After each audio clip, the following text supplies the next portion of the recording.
కాబోయే ముఖ్యమంత్రి గారు శ్రీ నారా చంద్రబాబు నాయుడు గారికి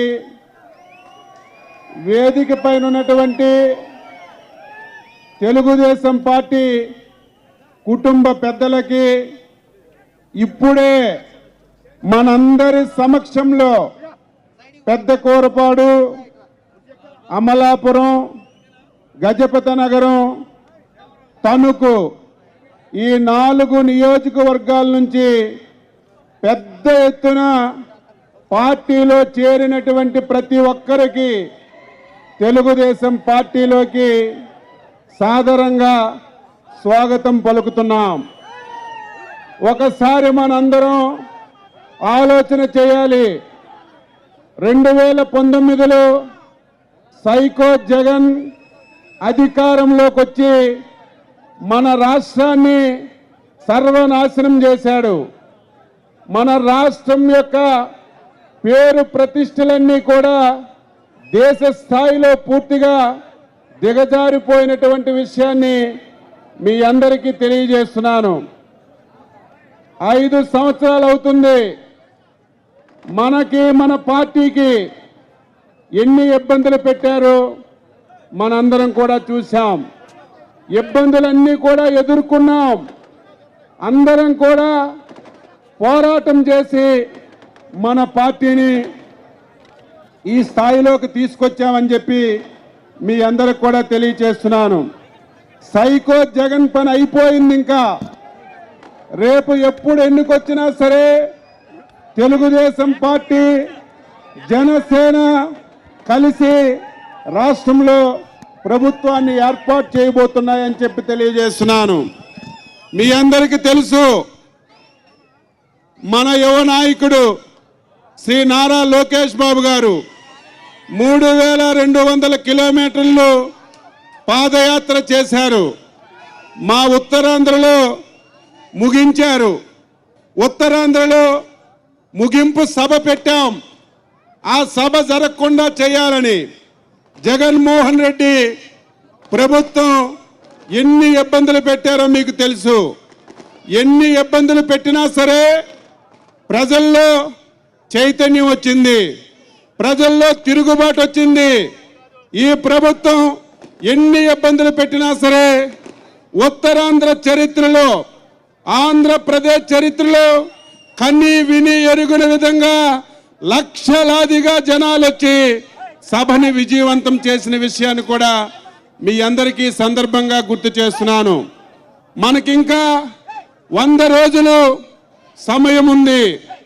చాలా తక్కువ సమయం ఉంది. ఈ సమయంలో ప్రతి నిమిషాన్ని మనం ఉపయోగించుకోవాలి. ప్రతి నిమిషం కూడా కష్టపడి పనిచేయాలి. పనిచేసి ఈ రాష్ట్రంలో తెలుగుదేశం జనసేన పార్టీని అధికారంలోకి తీసుకురావాలి.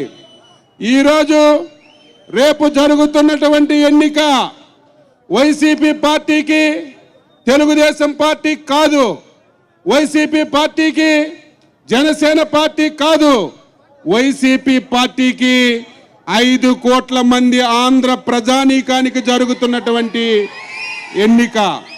ఈ మాట ఎందుకు చెప్తున్నానంటే, జగన్మోహన్ రెడ్డి సైకో పరిపాలనలో 5 కోట్ల మంది కూడా ఇబ్బంది పడ్డారు. అన్ని ప్రాంతాలు ఇబ్బంది పడ్డాయి. ఈరోజు అధికారులు కూడా ఎప్పుడు ఈ ప్రభుత్వం మారుతుంది, మళ్ళీ తెలుగుదేశం జనసేన పార్టీ ఎప్పుడు అధికారంలోకి వస్తుందని ఎదురు చూస్తున్నారు. అధ్యక్షుల వారు అన్ని విషయాలు మాట్లాడతారు. మన మీద విపరీతంగా కేసులు పెట్టారు, సంబంధం లేనటువంటి కేసులు పెట్టారు. ఎవరమైనా సరే ఈ ముఖ్యమంత్రి చేసినటువంటి తప్పులు, ఈ ముఖ్యమంత్రి చేసినటువంటి అవినీతి సోషల్ మీడియాలో పెట్టినా సరే వాళ్ళ మీద కూడా కేసులు పెట్టారు. ఎంత దౌర్భాగ్యం అంటే, నిన్న అమెరికా నుంచి ఒక అబ్బాయి హైదరాబాద్లో దిగితే ఆయన సోషల్ మీడియాలో పోస్ట్ పెట్టాడని లుక్అవుట్ నోటీస్ ఇచ్చారు. ఎంత దారుణం అంటే, అసలు ఈ అధికారులు చదువుకున్నారా? ఈ అధికారులకు అవగాహన ఉందా? ఈరోజు ఆయనకి అరెస్టు చేసి రోజంతా తిప్పి 41 నోటీస్ ఇచ్చి విడిచిపెట్టారు. ప్రతి ఒక్కరూ నవ్వుకుంటున్నారు. ఆంధ్రప్రదేశ్లో ఏంటి దారుణం, సిఐడి ఏంటి ఈ విధంగా వ్యవహరిస్తుందని ప్రతి ఒక్కరూ నవ్వుకునే పరిస్థితి వచ్చింది.